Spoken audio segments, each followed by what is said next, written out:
Now, 7 weather with meteorologist Julie Durda. On this Friday the 13th, we are stuck between two frontal boundaries. We have a frontal boundary stalled to the south of us. That's been the one that's been producing a lot of rain throughout portions of the Keys. And we saw some overnight showers throughout portions of Miami-Dade and Broward. And to the north of us, we have a cold front. So since we're stuck between the two areas, we are unsettled this morning. We've got mostly cloudy skies out there. Our winds are moving in from the west-southwest, providing for all that cloud cover. Great news is there is a break in the cloud cover, just enough to see that beautiful sunshine. Now sunrise was officially at 7:09. We are expecting peaks of sunshine, but early showers will be in the forecast. And then later on today, that secondary front will move through and that will dry us out and cool us off. Perfect timing for the weekend. But for now, we are picking up some isolated showers on the radar. The roadways are already wet from some overnight rain, so be careful out there. Some light to moderate rain over portions of Weston.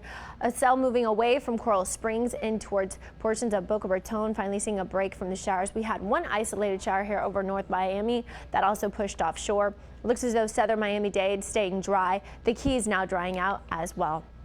Let's look at these temperatures. 68 degrees in Miami, as well as Fort Lauderdale, 69 in Key West. You're waking up to a temperature of 68 Pompano Beach, as well as Oakland Park, 66 in Pembroke Pines, 65 Kendall, Miccosukee, 67 in Hialeah. The winds out of the west-southwest, anywhere between 6 and 8 miles per hour. Coast to coast we go. Here is the big story. We've got this dome of high pressure in place throughout the central portions of the U.S. and even the west coast, so you can see mostly dry conditions with a little bit of cloud cover in place. The big story is what's going on to the north of us.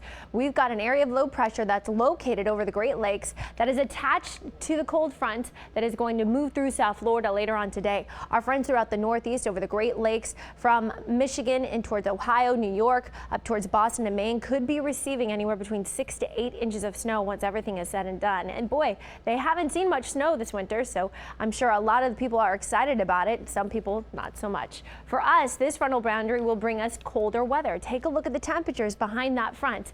It is chilly. We were downright freezing throughout the northern and middle portions of the U.S. That cold air already spilling in towards Atlanta with 26 degrees.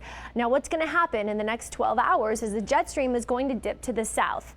This morning we will see a chance of a slight shower before all of that occurs. Once that frontal boundary clears South Florida, we're talking later on today, that front will continue to provide for more of a north wind behind it, and that's going to bring us colder, drier weather as we go into the weekend. Perfect timing, so at least we can enjoy it. Plan some outdoor activities. It will be nice. No advisories for your marine forecast today. The bay will be at a light chop. Same for you in the Keys, but nearshore waters at a moderate chop. Highs today in the upper 70s. Early showers possible. Will stay mostly cloudy. Then our lows will drop down to the 50s, 53 inland, 56 for the coast. Will dry out tonight. Will be colder even more going into Sunday morning. We are going to see our temperatures drop down to the lower 50s. That means some inland areas could be flirting with the 40s.